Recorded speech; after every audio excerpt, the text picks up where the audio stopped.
dhegeystayaal maadaama aynu soo gaarna qeybaha dambe ee barnaamijkeena caweyska jimcaha iyo caawa waxaan filayaa inaad dhagaha u wada taagaysaan sheekadii caanbaxday xiisaha lahayd isla markaasna qaybtii koowaad aad toddobaadkii hore ku dhegaysateen barnaamijkan waa sheekadii maanafay. xasan kaafi cabdiraxmaan qoyste oo sheekadan uga barateen soo gudbinteeda ayaa caawa wuxuu inoo hayaa qaybtii labaad ee sheekadaasi. hase ahaatee xasan kaafi oo inoo xasuusinayaa halka inoo joogtay qaybtii hore sheekada ayaan isaga kiin dhex baxayaa.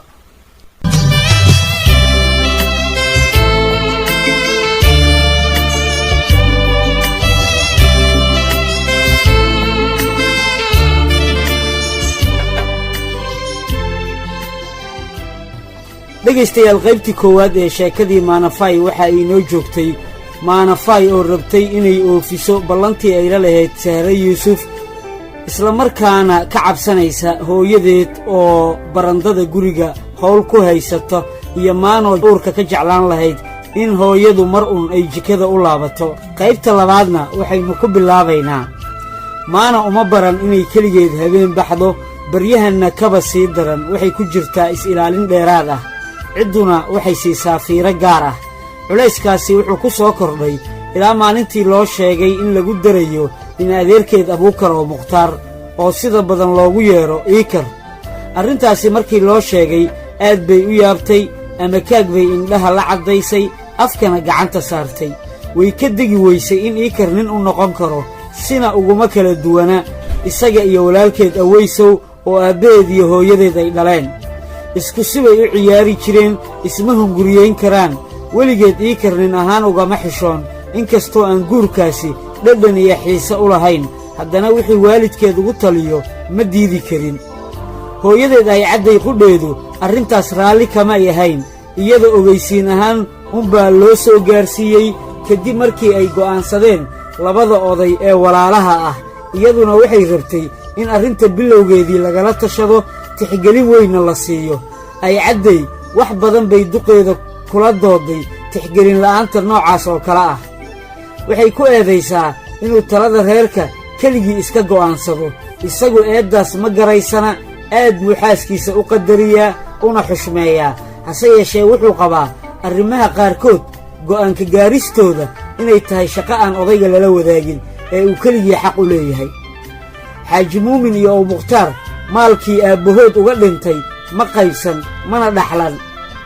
saro iyo laba dukaan ayaa ka dhaxeeya. waxay doonayeen inaan qoysku marna kala bixin.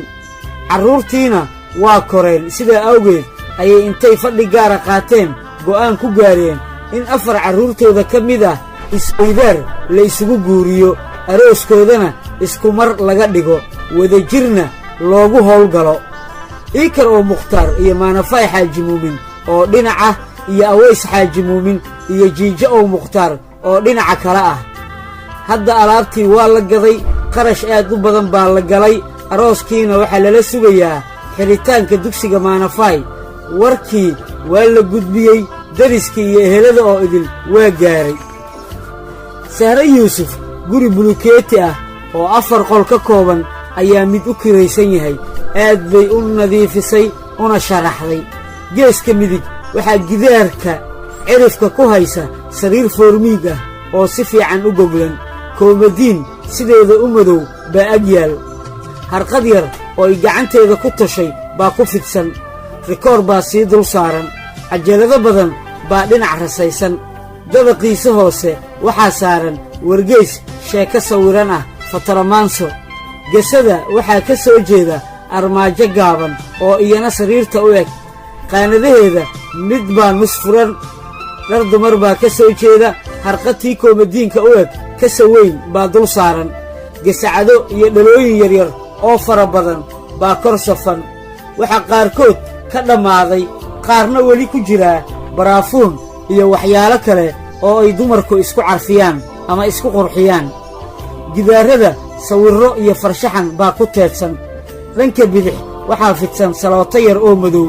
waxay ka kooban tahay 1 kursi oo 2 qol ku filan iyo 2 kale oo ka soo horjeeda, miis yarna u dhaxeeyo. kursiga ballaaran ee iridka ku jeeda waxaa isku barkaadisay sahre yuusuf. gacmihiisa kala fogaa bay midna isku tiirisay midna lugaha dul saaratay.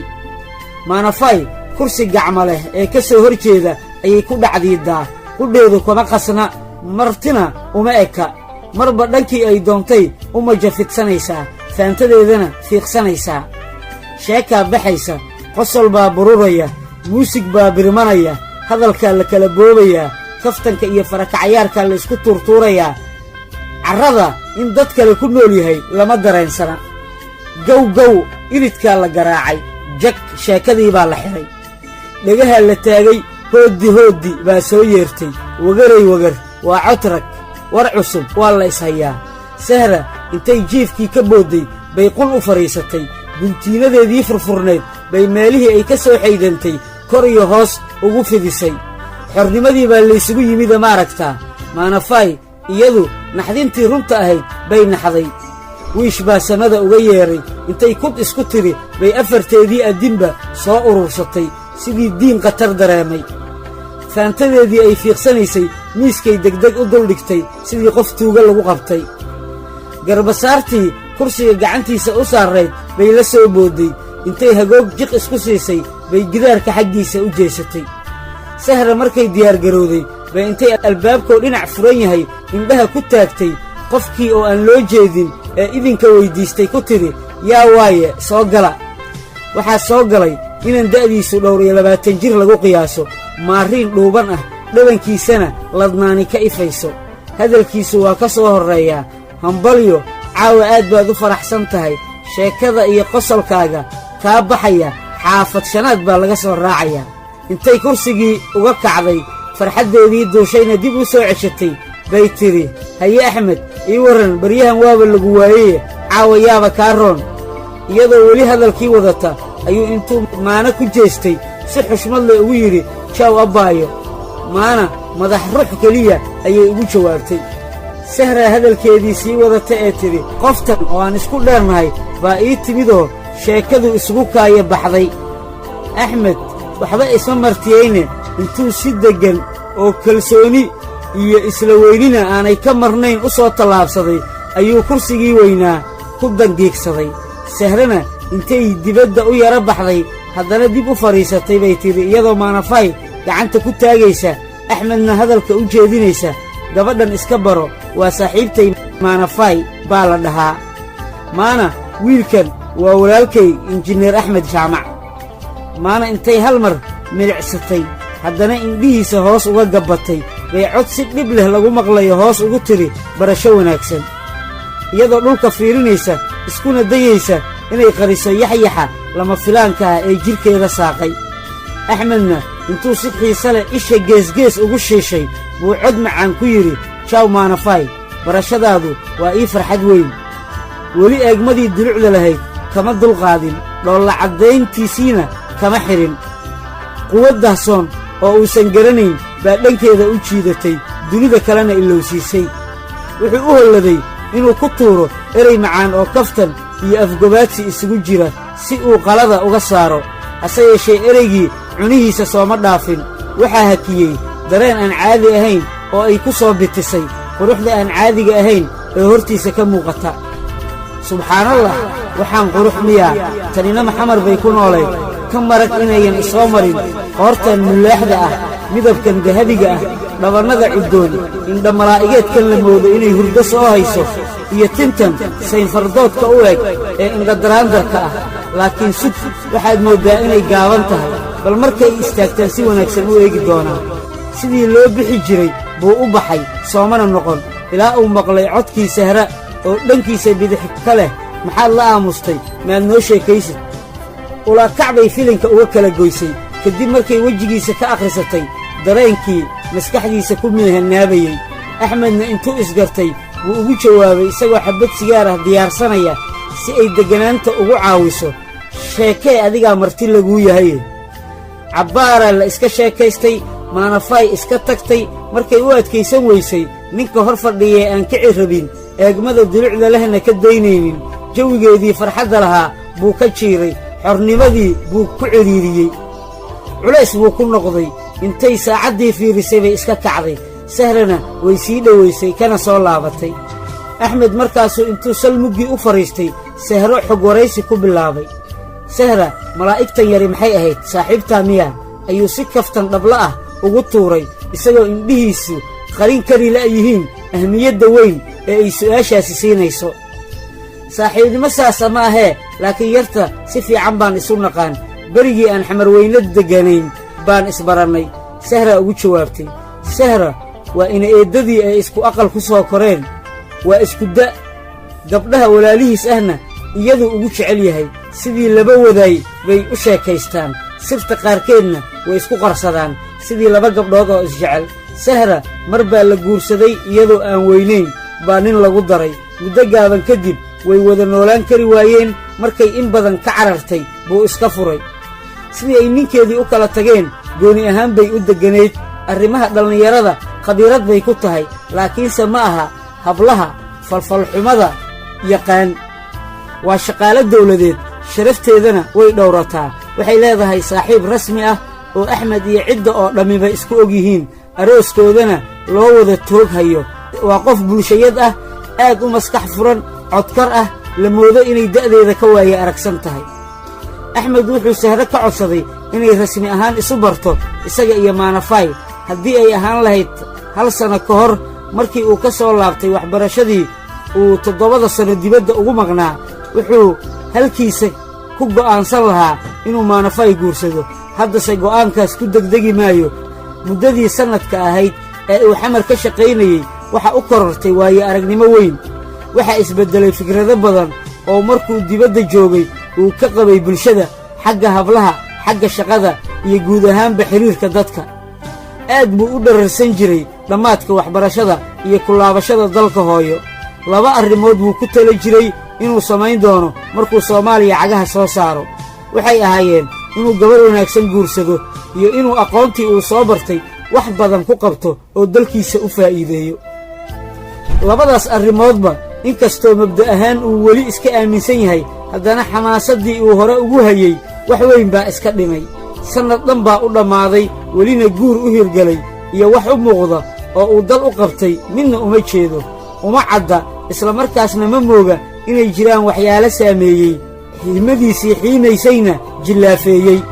waxyaabahaasi xagga shaqada iyo xagga dumarkaba way ku soo mareen. wuxuu la kulmay gabdho badan oo is-araggoodii koowaad hiyi kacshay, quruxdooda iyo qalbi furnaantoodu maanka ka xadday, kadibna dhuxul dambe suwan ku noqday. ma yara inta jeer ee qob moos loo dhigay, mar uu ku kufo iyo maruu ka tallaabsadaba. haddase waaye arag buu noqday. baryahan gabadhii cajabisaa wuxuu kula dhaqmaa lugna baqa ugu joog, lugna dagaal. hadday xumaato intayan kugu moodin ku mood, hadday fiicnaatana arrimo mustaqbal la indha-indhee. ciddu aad bay ula jeceshahay inuu guursado aabbihii jaamac dhegay iyo hooyadii cambare cali dhoof, labaduba way ku guubaabiyaan. sahro yuusuf qudheedu way kula talisaa, kalena talisaa. aad bay ugu hanweyn tahay inay aragto guri walaalkeed leeyahay iyo carruur uu dhalay. weliba waxay si gaara u jeceshahay gabadha uu guursanayaa inay noqoto miday iyadu is-yaqaaniin. sidaa awgeed ayay u riyaaqday markii uu yidhi maanafay iskaayo bar. waxaa ku soo dhacay maana iyo axmed oo isguursaday. waxay ku riyootay guri walaalkeed oo ay hooyo ka tahay gabadhaas quruxda badan, dabciga wanaagsan, dugsiga sarena ka baxaysa. markii fikraddaasi ku soo dhacday ayay inta qosashay axmed ugu jawaabtay, igu duub aniga, anaa ku baraya maanafay. haddana waxbay gocatay. hal mar bay maskaxdeedu wareegtay. shaki aan caadi ahayn baa ku dhashay. nimanka wakhtigan jooga lama aamini karo, walaalkaana ha ahaadee. gabadhaas miskiinta ah haddaad u soo gacan gelisid ee uu hadhow mustaqbalkeeda ku ciyaaro, yaa ka mas-uula? maya maya, ha barin. biyo intay kaa fog yihiin baa la iska moosaa. haddii kale maad haddeerba runta wejiga ka saartid, hadduuba ku hor fadhiyaayo. dhegaysa axmed bay tidhi iyadoo weli fakaraysa, wejigiisana fiirinaysa. intuu sidii nin dareen galay u soo eegay buu yidhi, haye, horta hawshii aad ii xil saartay waan ku tallaabsanayaa, laakiinse hal shardi baa ku xidhan. muxuu yahay shardigaasi? kollayba shardi kasta waan kuu oofini. waxaa weeye inaad ii sheegtid xidhiirka aad gabadhaas ka rabto nooca uu yahay, ma guurbaa mise waa gaabsi? meel xun bay iga taabatay. guur iyo gaabsi ah waxayba u hadlaysaa sidii dadkii hore guur iyo gaabsi midnaba kama fakerine quruxdeeda unbaa i jiidatay baan filayaa oo horta maxaan ka rabaa garan maayo keliya waxaan garanayaa inaan rabo horta bal noo soo xerogeli kadib xidhiirkeedu dhankii uu doonaba ha u jihaystee ka soo qaad haddii ay isagoon weli u jawaabin fakarkiina dhammaysan bay su'aal kale uga nixisay hadal haddee maxaad la aamustay jawaab baa lagaa sugayaaye adigu xujadaas naga dhaafoo lafta iskaayabar buu ugu jawaabay markii aan iskiin baro haddii aad berri ka maalin gabadhaas islaameed ku ciyaartid dembigaas sow aniga korkayga maaha see ugu ciyaarayaa ma kubad baa maye waa shabaq kuwa intaad beebeenta ku indhasarcaadisaan markii aad baabbi'isaan godkii aad geliseen uga dhaqaaqaysaan maxay yihiin ma kubad baa kulli fidmo waa iyaga imise nin bay intay kabihii kala baxeen isagoo cagacad gegi bannaan soo taageen ugana dhaqaaqeen abbowe raalli ahaw taase idinma noqon karto isdifaacaad ugu marmarsootaan dembiga aad hablaha ka gashaan abbaayo runta haddaad rabtid iyo haddaadan rabinba hablaha hadda jooga iyagaa maafiya ah maafiyana ninkii wax ku darsanayaa waa qasab inuu kula dhaqmo murtida ah masku intuusan kugu candhuufin ku candhuuf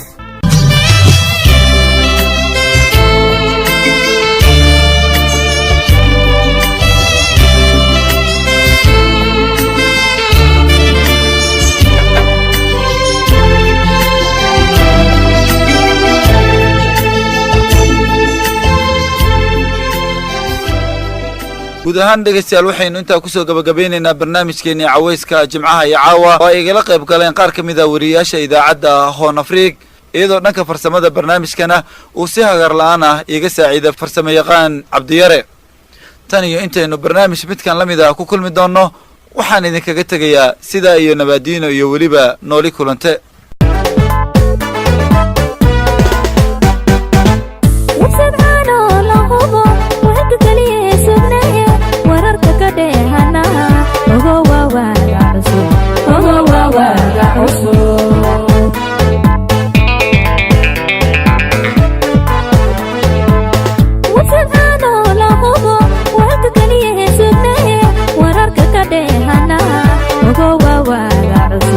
Ogo wa wa ga usu